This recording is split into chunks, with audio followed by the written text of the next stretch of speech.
please systemize before you hire. What you want to do is write down, grab a Google Doc and all of your processes, get them out of your head. We didn't learn anything about business in graduate school. The real secret is I got a business coach pretty early. This episode is sponsored by TherapyNotes, therapynotes.com. Be sure and check them out and be sure and use the promo code Gordon, Gordon, and you can try them out for 2 months for free.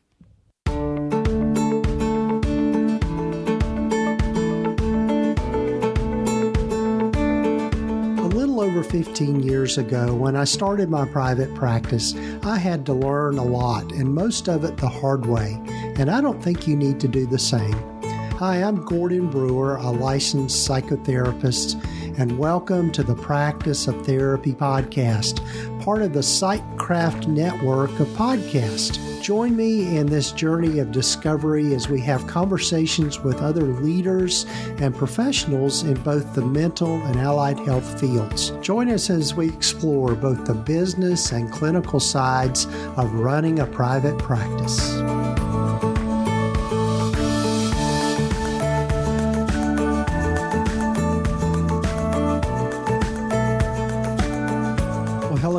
Welcome to the podcast. This is episode number 358 of the Practice of Therapy podcast. I'm Gordon Brewer, and so glad you've joined me, and I hope you'll come back for more. And if this is your first time listening, welcome. And if you're coming back for more, glad you are. So looking forward to you hearing from my guest today on this particular episode, Nicole McCance. And she is another private practice consultant who's located in Canada. And in this particular episode, we talk about what it takes to scale a practice. And you're going to get just a lot of great information and learn a lot from Nicole. I know I did, and I think it was just a good sharing of information and just thinking about what it takes to go from a solo practice up to potentially a 7-figure practice, and just learn from her experience in doing all of that. She's also got a podcast, and I'll let you hear from her to find out more about that. But before we get to my conversation with Nicole, one of the things I'd love for you to do, particularly now that we're so close to the holiday, or we're in the holiday season, is to check out my friend Ashley's store, mentalhealthwaretn.com. And she has got just a ton of great gift ideas and things that you can order that can also be customized in thinking about gifts for your staff, or thinking about maybe just something for yourself that kind of shows off our profession. So be sure and check it out. mentalhealthwaretn.com. And also, if you'll use the promo code just take 20, you can get 20% off your first order by just checking that out. Also, before we get to my conversation with Nicole, I'd love for you to hear from one of the members of the Psychcraft network and one of the podcasts there, and also our sponsor of the podcast, TherapyNotes. You know, when starting a private practice as a therapist, counselor, or life coach, things can feel a bit overwhelming. You're unsure where to start, what to focus on, or how to grow things. I've been in private practice now for over 18 years, and a lot has changed. I've helped countless clinicians avoid a lot of the common pitfalls and build successful practices that align with their values and lifestyle. My coaching and consulting services are all about giving you a focused plan, helping you set clear priorities, and understand exactly where to invest your time, energy, and money. We'll work on defining your niche and then how to market it, ensuring that you build a practice that's both impactful and enjoyable. I'll also teach you the business skills they don't cover in grad school, from financial planning to implementing systems that make your practice run smoothly, like a well-oiled machine. In addition, I can help you find ways to diversify your income streams and create financial stability for long-term growth. Whether you're just starting out or looking to take your practice to the next level, I'm here to guide you in every step of the way. Let's work together to turn your vision into a thriving, fulfilling reality. To apply and find out more, just go to practiceoftherapy.com/coaching and consulting. That's practiceoftherapy.com/coaching and consulting. And also you can book a free 15-minute discovery call with me to talk about your goals and vision. I look forward to hearing from you. Hey there. Are you searching for answers and clarity on your mental health journey? Well, I've got the podcast just for you. Welcome to Finding Your Way Through Therapy, a podcast that's like having a heartfelt conversation with a trusted friend and who understands what you're going through. I'm your host, Steve Biesel, a therapist and proud member of the PsychCraft Network. Finding Your Way Through Therapy is a safe space where we openly explore the emotional complexities of mental health. From busting common myths to sharing actionable advice, we'll navigate this journey together through solo episodes as well as special guests. Discover your inner strength, resilience, and hope as we explore topics like self-care, building healthy relationships, cognitive behavioral therapy, and overcoming challenges.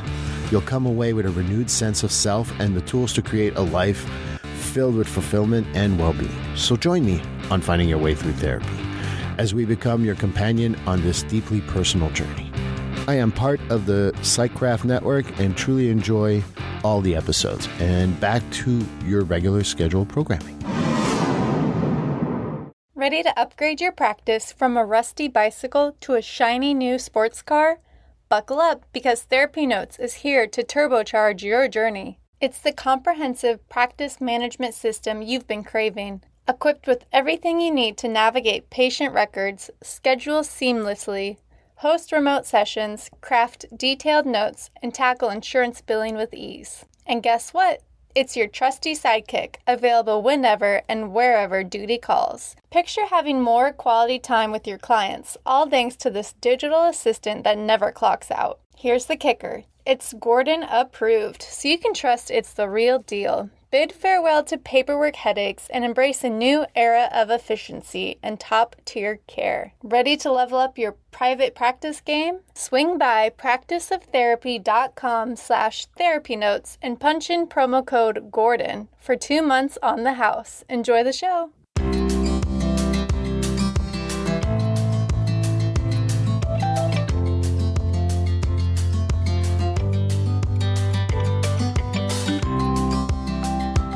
Well, hello, everyone, and welcome again to the podcast. And I'm happy for you to get to know, if you don't know her already, Nicole McCance. Welcome, Nicole.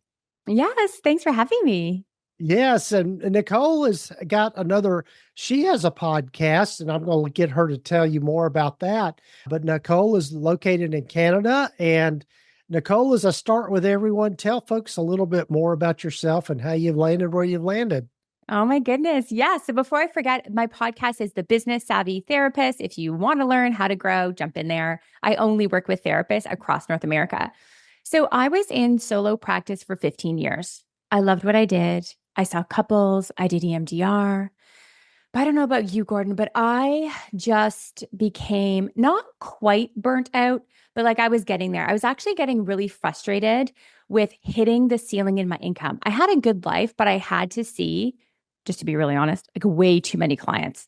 And then one day, 2016, I become pregnant with twins. I'm going from a family of 2 to a family of 4, and I live in Toronto. And my first thought was, I can't work more.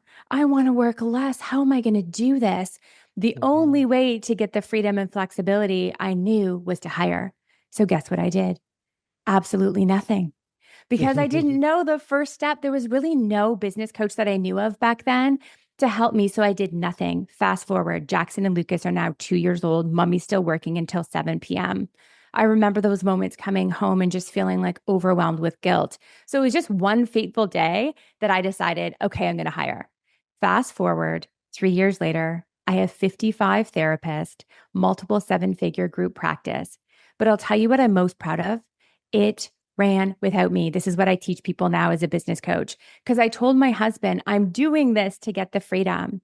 And then, of course, once you build a revenue generating machine, what happens? Somebody wants to buy it. Now, I wouldn't have sold it to anyone because I did sell in the fourth year, literally 0 to 4 years, this happened. But it was a psychiatrist who said, who already sold who bought multiple clinics, including one for my friend. But he said, I will give them all pensions. I will give them all benefits. So I did walk away like with the ultimate freedom. And then a year later retired. Wow. And That's now I incredible. help people do exactly that as a business coach. Yeah. That's awesome. That's awesome. I'm looking forward to learning from you because I'm at that point where I'm facing retirement here in the next couple of years That's and, exciting. figuring out what to do with my practice and to take care of my employees and that sort of thing along the way. So, but yeah, so with building a 7-figure practice, that's pretty impressive. What would you say got you there, and how did you manage that many people so quickly? Yeah. There's so much I can say, but I'm going to start with like the 3 biggest steps that you can do. The first is systemize. Please systemize before you hire. Because what happens is I find a lot of therapists say, well, how hard is it? I'll just put a job posting up, just throw it on Indeed. I mean, I know about people, but what happens is they hire and they hire, but they're not a CEO. They're a CQA, Chief Question Answerer. They're overwhelmed. All the questions are coming to them. So guys, what you want to do is write down, grab a Google Doc and all of your processes, get them out of your head. That's how I was able to automate because they weren't relying on me. That is step 1. And that is the most important step and the most skipped step. Mm-hmm. Mm-hmm. I would totally agree. And that people hear this from me all the time on this podcast is the importance of learning to delegate and outsource things. Yes. Because I think as a solo practitioner, we tend to bootstrap a lot. And I know that was a big mistake I made in my practice early on was doing too much bootstrapping. And it's like you said, like you alluded to with your family of just working all the time and just coming home exhausted because you were playing catch up all day long. Exactly. But I will tell you, we didn't learn anything about business in graduate school. We know this. Right. What made the big difference for me, the real secret, is I got a business coach pretty early. The first year was slow. I felt like I was walking in a dark forest. I didn't really know like which path to take. I feel like we feel that way, like which path actually works. But that was key. I got a business coach early. So she kind of walked me through the things to do. She wasn't a therapist, which is unfortunate. She wasn't regulated because there's a lot we can't do. But yes, so I got a business coach early. And I find in my business coaching program, because I'll tell you, once I retired, I said, what am I going to do with my life? Right? Like, I still want to help people. And that's when I said, wait a minute, why don't I give therapists? I'll give them it all. Here's my systems. Here's my marketing plans that got me to rapid success. So in my program, guess who grows the fastest? It's those who hire an admin early on. They double they double their results because they've literally offloaded the minutia. So don't be afraid. It will change everything if you find someone you trust to offload. Right. Yeah. So what tips would you have for people in figuring out what systems and processes to implement and how to implement them and that sort of thing? I have some ideas about how I went about it, but I'm curious as to how you do it and how you teach it. Yeah. You want a couple of manuals. One is your SOPs. This is a manual that every therapist will get. It's basically how we do things here. So I know your audience is very, very busy. I know I can hear your inside voice, guys. I know you're saying, I don't have the time. Like, it's boring. Who wants to do a manual? But what if, we're so lucky, Gordon, to live in a world that Loom, have you heard of Loom? This video recording? Yes. So what I would suggest doing is the next time you do a procedure, that you send a receipt, that you send a new client email, all the things you do, because guess what? You do the same thing again and again. Yes. Yeah. The next time you do that, as long as you have it in privacy mode so that you can't see any PHI, do a Loom and talk the person, your future admin, through it as you're doing it. So they really know the way you want it. Click here, do this, then press this, write this. But even better, our best friend, our new friend, ChatGPT, take that Loom, okay, no PHI in it, put it in ChatGPT and prompt it, can you please write out, transcribe this Loom into 3 procedures? And then you move it over in your Google Drive so you don't actually have to type. Right. Yeah. Right? Yes. Yeah. Yes. I love Chat GPT just with all the different things that it's capable of doing, and just really also, and I learned this from my friend Jessica Tapana about teaching Chat GPT how to write the way you want it to write. Oh my gosh. And so that's it's amazing. yeah. It's actually scary. It's a little bit scary. It is. And I know I was listening to Nicole's podcast before we recorded, just to kind of get a feel for her style and how she does things. And I know one of her most recent episodes is a mutual friend of ours, Kim Tilson, who has the Traveling Therapist podcast. And Kim has really mastered a lot of the AI stuff. Oh, and it's going to be it really is going to be a total game changer in terms of, getting back to that topic of systems and processes. 100%. It's going to make it so much easier for us all. We actually have Kim doing a series for my members on how to market with AI and all the things. So that is systemizing. But let's talk about where the magic really happens, and that's in the hiring piece. So now it's time to hire. You've done your Looms, like you've got all of your SOPs are written down, and now it's time to hire. I suggest, here's the thing. You were in solo practice. You're moving to a group. That's why you're listening to me, probably, right? People go to you for a reason. There's some sort of experience that you provide them. So me, I'm high energy. That's clear. I'm quite direct in my therapy. And I made the mistake a long time ago, hiring somebody that was the opposite of me, but it was impossible to move my clients over because they wanted a flavor called Nicole. Does that make sense? Kind of like your favorite restaurant. If you go to one in a different city, you expect the same experience. So here's my advice. Hire your mini-me. They're not all your mini-me's, of course not, but your first one, I think, has to be. Yeah, that's a good point. And I think, spending a lot of time on hiring, I think, is an important piece of really vetting your people on the front end, because again, there's so many mistakes I've learned from with that, of which part of your systems and processes and your SOPs, standard operating procedures, is being able to define how you want things done and setting that expectation on the front end. Oh my gosh. It can cost you so much and be like, raise your hand if you've ever hired the wrong person. My hand's up. I actually have, because of this, a 6-step hiring model. It's my proprietary method, 6 steps. And I tell people that I work with, my members, this is a work marriage. Find your perfect person, take your time, and only hire the hell yes. Like after that interview, it should be like a holy cow, I'm impressed. I hope they want to work with me.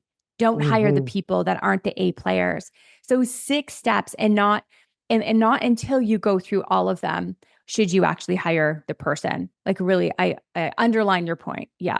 Right. Yeah. So what other hiring tips do you have as far as knowing how to hire the right people? Oh, so let's talk about step 1 of my 6-step model is actually screening. I don't know about you, Gordon. How many times have you gone on Zoom and within 5 seconds, research tells us we know if we like this person, we know if if they're warm, and you're like, okay, it's worth an hour of my time. I've jumped on Zoom so many times, wasted an hour. So I suggest have your admin, once you hire them, I know you're going to now, screen them just on the phone. And here's what you want to ask. Do you live close to the office? Toronto's a busy place. I thought it would be okay to hire people an hour away, and then it snowed. And they're like, I can't do this anymore. So now I ask, and I actually stop hiring people over 20 minutes away. Do you live close to the office? Are you okay with evenings and weekends? Ask these questions now, because what happens, you're in the interview, you're absolutely in love with this person. And at the very end of your very precious hour, they say, oh, sorry, I can't work evenings and weekends. And you're like, oh, well, that's exactly what the position's for. So that was a waste. Yeah. Yeah. Ask the hard questions before you share any of your energy and time on Zoom. Right. Right. And what about in writing a job description? How do you go about that? Ooh, I love this question. Two things. Research is now showing us, we have an HR professional in American and a Canadian one that does like monthly coaching with us. So she told me this, which is new. Guess what people are doing? They aren't even reading the job description. They're scrolling to the very bottom. What are they looking for? Money. They want to know, what are you paying? What's the compensation? Okay. So just know that there's actually a new law in Canada that's just coming down the pipe that legally we have to put compensation, which is interesting. Like we can't not put compensation anymore. But so then they're going to scroll back up to the top and they're going to want to know more about you. And guess what? Please don't offer the boring job description, which talks about these are the requirements. They just see that 100 times over. Hook them. And what I mean by that is what's in it for them. Start with that. Hook them in and they'll read the whole thing. Otherwise, they'll bounce. Right. Right. Yeah. So maybe another way to put that is you tell them what problem you're going to be able to solve for them. I love that. Yeah. Totally. Yeah. Yeah. Yeah. That's window with an office. We offer group supervision, peer supervision. There's free parking in the back. We're on the subway line. Like all of this, like, whoa, okay, this is why you want to work here. Right. Right. So in thinking about scaling, particularly to 7 figures, do you want to talk a little bit about maybe how you kind of structured things? I know you were talking about being a cash pay practice or just being in network with just certain providers, that sort of thing. Yes. So 70% of the people I work with are American. I'm your new Canadian friend.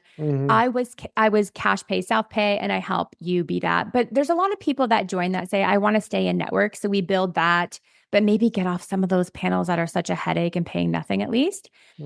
Okay. So I love that you asked this because this is step 3. So it's kind of like systemize, hire, and then market and bring in the clients. I love digital marketing. Because here's the thing, I was busy. I had babies. I didn't have a whole lot of time to do all the things. And digital marketing works while you sleep. It's a high ROI. It's just a matter of knowing what to do because there's so much. There's so much I can talk about, but I'm just going to talk about Google Ads. Here's why I like Google Ads. We're very lucky that we're one of the places that people go to Google to look for therapy. Think of your own life. Maybe you're struggling in your marriage. Okay, fine. You'll go to your best friend to say who helped you in your marriage. Or maybe you can't sleep and maybe you'll go to your family doctor. But most of the time, the third place you'll go, like the top 3, you'll type in, why can't my son, the teacher keeps saying he can't stop, he can't sit in his seat. This is my real life, by the way. And we're going to Google and then we're finding that therapist. You can pay, of course, to be at the top. But a lot of people don't know how to do it successfully. So my program helps them with that. Yeah. Yeah. That's great. That's great. So maybe another component of all of this is how to price your sessions, particularly with the cash pay, but also I would say with folks that are, and this is mainly, I guess, folks more in the United States, knowing how to price your sessions at a level that when insurance pays, the insurance is going to get their discount, but you could also have a buffer on the other end for cash pay clients. Yes. Yeah. And also what you pay. This is a really important point. Thanks for bringing that up. A lot of group practices are overpaying their people. Listen up. If you have a fully licensed person, please, I repeat, please do not pay them over 60%. So this is fully licensed, okay? If they're pre-licensed, it's 50%. If they're fully licensed, it's 60%. But what happens is we love people. So we're like, sure, it should be fine. But if I help people at least have a 20% profit margin, if you give too much of the pie away, what is left for you? Yeah. Yeah. That's again another great point, because again, that's something I made a mistake in early on in my practice, was I was Yeah. paying too much. And my friend Julie Harris, who's been on the podcast several times, and she's the author of Profit First for Therapists, and she used a case example of me of doing exactly what you said, Nicole, of paying your people too much without really knowing your numbers and really knowing Exactly. what your margins are and that sort of thing. And what ended up happening to me was I ended up having to subsidize what I was paying people out of what I was producing. And Yeah. that's not sustainable whatsoever. Well, exactly. And then it's like, why did I do this? This isn't how I planned it. You know what I mean? Mhm. Julie is a monthly expert in my program. I absolutely Mhm. love her.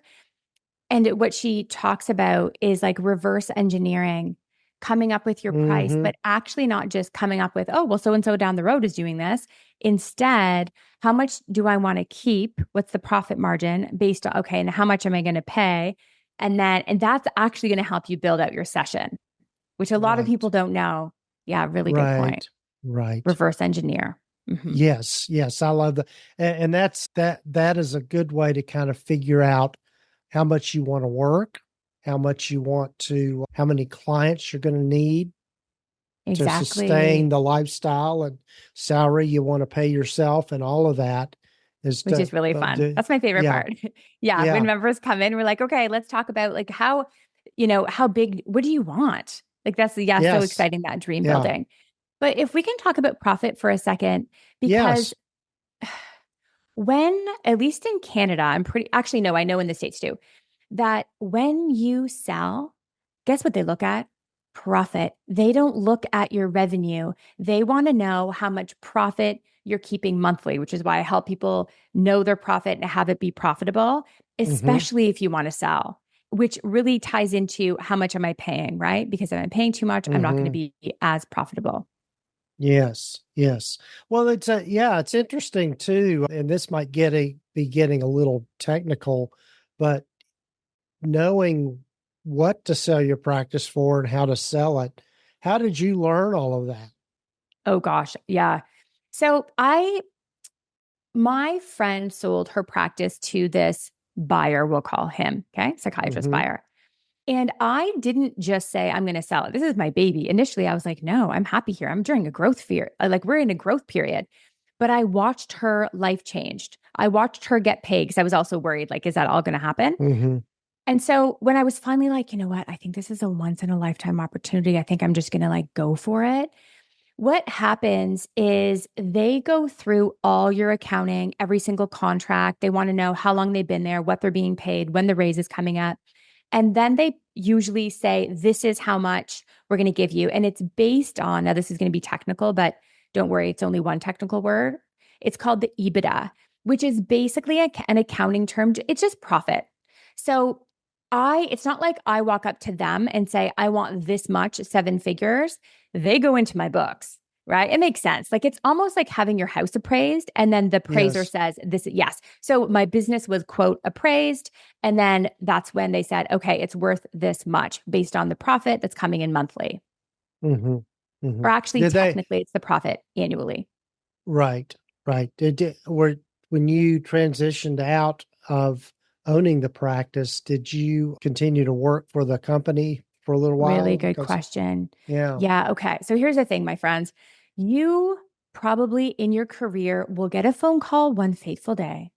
It'll probably be an equity company, and they will say, well, this is what they won't say. I know nothing about therapy and I'll probably blow up your business.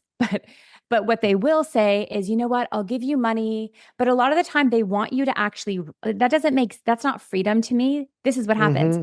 You still do the same work, but I'm going to invest, but I'm actually going to keep some of the money. That didn't make any sense to me, right? So Hmm. I really was clear that if I sell, you get it. I did what's called, you call it a stock sale. We call it a share sale here, where they bought everything. I had a 27,000 square foot, 24 office room. And so they bought the chairs, the desks. Like I literally just walked out the door, but I didn't want to leave my people. So for 1 year, I helped them with marketing, but I did one meeting a month. I just didn't want, with my own personality, I didn't want to have a boss because sometimes they become your boss and it's all, to me, that's not a sale. Right. Yeah. A sale is, I get the freedom, you pay me, and that's it. Sure. Yeah. Wow. This is fascinating stuff, Nicole. And I know we could probably talk for hours about this, but I want to be respectful of your time. Tell folks how they can get in touch with you, number one, but also just what are some other kind of closing thoughts you might have for us? I get the sense that there's a few people in solo practice that really want this. You want this, but you're terrified, right? I was too. And I think it's just the uncertainty. So I do have a weekly free masterclass called How to Build a 7-Figure Group Practice that I would just show up. Let's hang out. You'll learn from me because it's just knowing more. And then knowing more, educating yourself helps with the fear because the fear is normal, but I can guide you. And then I also have my podcast, which is the Business Savvy Therapist. So if you love podcasts, jump on over. And so, Nicole, I'm sure I will have you back here before too long.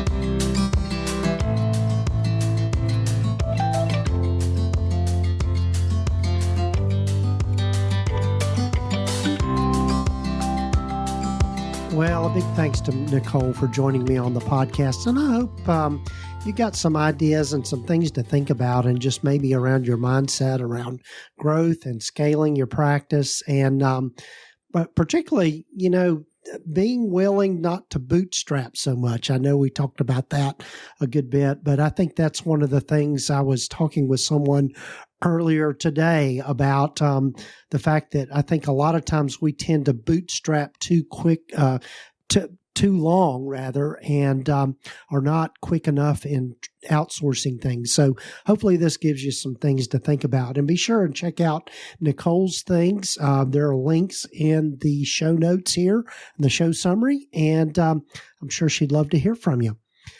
Also, big thanks to our sponsor of the podcast, TherapyNotes. They are the leading electronic health record system for mental health providers. They're who I use in my practice and absolutely couldn't live without them. And if you'll go over and check them out by going to practiceoftherapy.com/TherapyNotes and be sure and use the promo code just Gordon, Gordon, and you can try them out for 2 months for free. So be sure and check them out. And also do take time to follow us or subscribe to the podcast wherever you might be listening to it. And really looking forward to you hearing from some of my future guests. Got a lot of great ones lined up. So come back for more. And again, thanks for joining us and listening to the podcast.